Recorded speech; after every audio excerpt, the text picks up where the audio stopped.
Voilà un résumé de l'affûtage, comment ça fonctionne. J'espère que tu vas comprendre comment ça se passe. Là. Fait que tu ouvres ta machine ici, puis on va ouvrir le panneau en avant.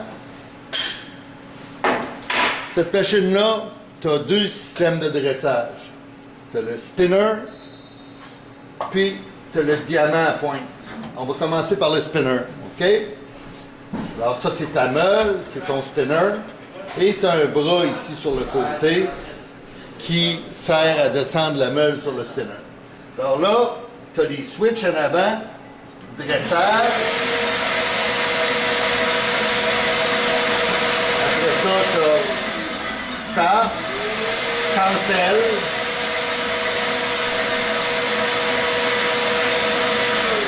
Un cycle, 5 cycles, puis après ça, le lièvre et la tortue, c'est rapide ou slow. Ben là, OK. Alors, pour préparer la meule avant d'aiguiser, on pèse sur dressing, pour mettre la meule en rotation. On va déconnecter la balieuse, comme ça va faire moins de bruit. Il y a un bras de dressage ici qui dépasse en dehors. Alors, ça sert à faire descendre la meule sur le spinner.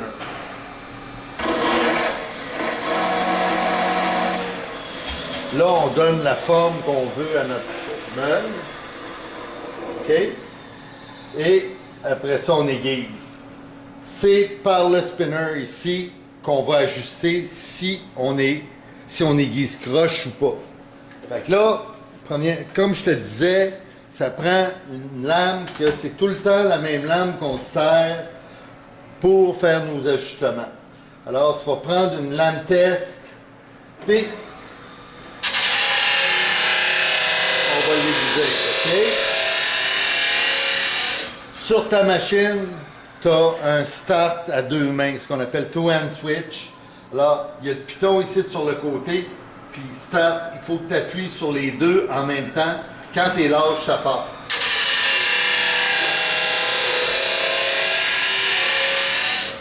Dans le public, tu es obligé d'avoir ça parce qu'à un moment donné, il y a un petit cul qui va faire partir la machine puis il va se pogner les doigts dedans.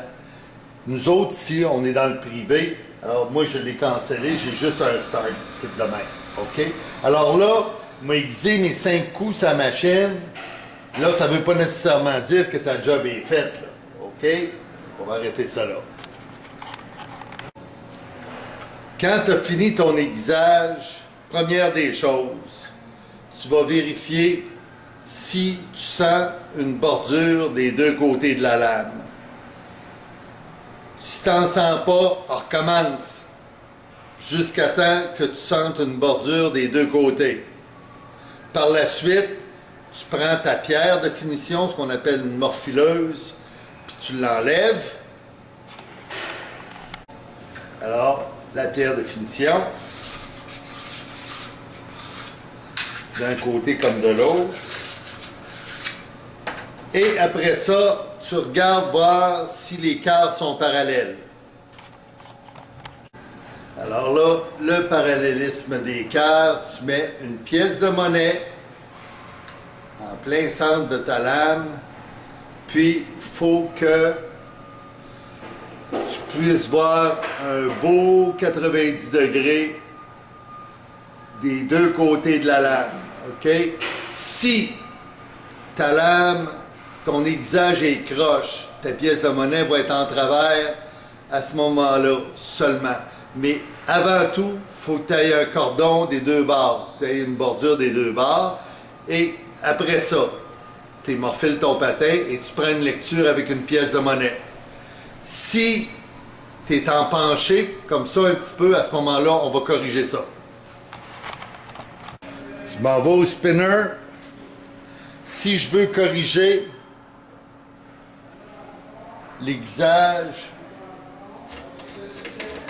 d'abord, première des choses, il y a un centre sur le spinner. Alors là, où est-ce qu'il y a les taches de peinture ou l'écriture en avant du spinner, il faut que ce soit face à toi.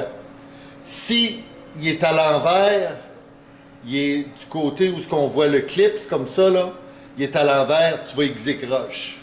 Alors, il faut qu'il soit à l'endroit, comme ça ici. Puis, tu vois à l'arrière, il y a une barrure. Tu slackes la barrure, puis tu dévisses. Alors, tu peux soit dévisser ou soit visser. Ce que ça aura pour effet, c'est soit que le spinner va être plus de l'intérieur ou soit plus extérieur. Alors, tu corriges. Si tu as un haut côté vers l'extérieur, il faut que tu rentres ou ainsi de suite. Alors, tu fais une correction. Quand tu fais une correction, il faut que tu tournes au moins un demi-tour. Parce que sans ça, ça ne paraîtra pas. Alors, supposons que tu fais une correction, tu tournes d'un demi-tour vers l'intérieur, tu resserres ta barrure, tu remets ton spinner comme il faut, tu dresses ta meule bien comme il faut, pour être bien sûr qu'elle a repris la forme du spinner, et tu recommences avec ta lame, puis là, tu l'aiguises bien comme il faut pour avoir une bordure des deux bords. Tu passes ta pierre, tu vérifies avec ta pièce de monnaie. Si c'est pire, c'est parce que t'es pas sur le bon bord, man. Puis sinon, ça va corriger. Ça prend à peu près 5 minutes pour corriger l'aiguisage, et c'est comme ça que ça se fait. Et c'est la job du technicien. Fait que, go get it. Et le diamant à pointe, ben, on va l'expliquer tout de suite. Le diamant à pointe. Première des choses, on descend la meule avec l'ajustement de hauteur. Ce que je n'avais pas parlé exactement, l'ajustement de hauteur ici sert à compenser ta meule. Quand elle use à ce moment-là, c'est pour te permettre de la remonter ou de la redescendre. Puis aussi, ça sert à ajuster en dessous des pics du patin artistique. Alors, quand tu mets un patin de fille, si tu ne veux pas pogner les pics, tu baisses ta meule et tu vas arriver en dessous. Alors là, je baisse ma meule pour dégager mon diamant. Et mon diamant est ici. Alors, je fais ma sortie de diamant selon la gradation qu'il y a sur le côté. Alors, je me mets à une demi, si je veux avoir une demi. Et j'amène mon diamant. Oups, OK. Alors, il faut que je baisse ma meule encore un peu pour être bien à côté sur le casting. Et là, je remonte ma meule. Je suis mal posté, là, mais en tout cas, pas évident. Jusqu'à temps que je touche à mon diamant. OK? Et encore là, je mets ma meule en rotation.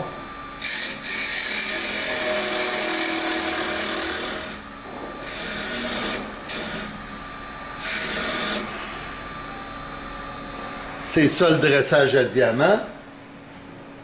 Et tu redescends ton bras de dressage, tu remontes ta meule où ce qu'elle doit être, au plus haut possible, et tu es prêt pour aiguiser. La meule, le diamant comme ça sert comme, je te dirais, moi, c'est ton spare. Si à un moment donné, ton spinner est endommagé, ou si tu veux faire une coupe différente de ce que tu as sur tes spinners, à ce moment-là, c'est avec le diamant à pointe que tu fais ça.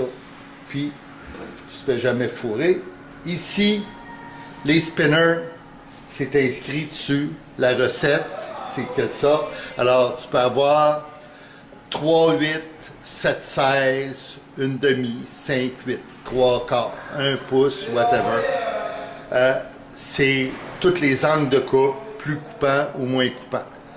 De base, un joueur de hockey est à une demi. Et pour le patin de gardien de but et patin de fantaisie, de base, on met 3 quarts. Mais tu peux leur mettre une demi, pareil, pour du patin de loisir. Il n'y a pas de souffrance, là. Alors tu vas d'un à l'autre. J'espère que ça vous aide. Bye!